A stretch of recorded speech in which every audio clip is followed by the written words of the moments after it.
Anda jangan katakan begini, tidak setiap yang tidak ada contoh dari Nabi itu bid'ah. Itu pernyataan kurang lengkap. Jelas ya? Mana contohnya dari Nabi? Nah itu biasanya baru sampai sini belajarnya. Yang ini belum. Karena nanti tidak semua yang tidak Nabi contohkan tidak menjadi sunnah. Karena ada perkara yang sangat jelas gak butuh contoh lagi. Yang diajarkan oleh Nabi itu sallallahu alaihi wasallam punya beberapa sifat. Satu, ada diajarkan petunjuknya.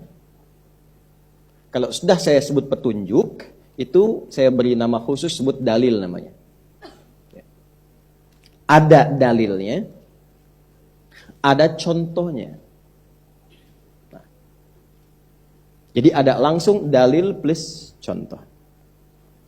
Sudah? Pelan-pelan. Ada dalilnya, ada contohnya. Jadi rumusannya dalil plus contoh. Dah, satu. Biasanya yang begini itu ditunjukkan pada ibadah pokok yang nggak boleh beda. Seperti sholat. Sholat itu jelas. Ada dalil, ada contoh. Makanya Nabi mengatakan, "Shollu kama ra'aitumuni sholli." Sholatlah kalian persis seperti melihat aku sholat. Dua, ada dalil, tidak ada contoh. Ya, atau sebelum ke sana ada dalil, contoh sementara sifatnya. Contoh sementara. Setelah itu Nabi diduga tidak mencontohkan lagi. Ya. Apa di antara permisalannya? Kunut. Nabi pernah kunut, ya kan? Berdoa. Terus turun Quran surah ketiga Ali Imran ayat 128. Ya, ada dugaan Nabi tidak pernah mengerjakan itu lagi, tapi mengajarkan doa kepada cucunya Al-Hasan. Dan dikutip nanti oleh Ibnu Umar radhiyallahu taala anhuma. Keluarlah kemudian doa yang kita kenal viral sekarang. Allahumma hdina fiman hadait wa afina fiman, dan seterusnya. Jelas sampai sini? Baik, itu yang dalil contohnya sementara. Yang ketiga, ada dalilnya tapi tidak ditemukan contohnya. Ada dalilnya, tidak ditemukan contohnya. Di antaranya apa? Sekarang kita zakat pakai apa? Hah?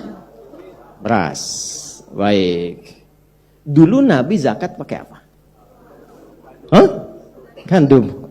Kemudian kurma. Pernah nggak Nabi zakat pakai beras? Berarti nggak ada contohnya. Bid'ah itu. Cara memahaminya tidak begitu. Ada nggak dalilnya? Ada. Bagaimana memahami dalil itu? Ada metodologi namanya kias, analogi. Oh, kurma, gandum itu makanan pokok di era Nabi. Nah, sekarang makanan pokok kita apa? Bukan, nasi. Beras itu makanan pokok bagi hewan yang punya tembolok. Ayam, bebek, makan tuh beras. Ya. Kita makanan pokoknya tapi sumber nasi dari nah, sekalipun nggak ada contoh spesifik, tapi dalil yang mengarah ke situ ada. Jelas?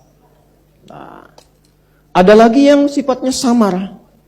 Ya, samar. Samar tuh nggak kelihatan langsung gitu. Ya, nggak kelihatan langsung. Nabi tidak mengiyakan, tapi juga tidak menolak. Dalilnya sifatnya samar. Contoh nggak ada sama sekali. Biasanya disebut dengan takrir bagian keempat itu. Ketetapan Nabi, yang Nabi tidak mengiyakan, tidak menolak. Tapi didiamkan. Nah, diam ini tandanya setuju. Nanti adopsi dari sini di bab nikah, dilamar.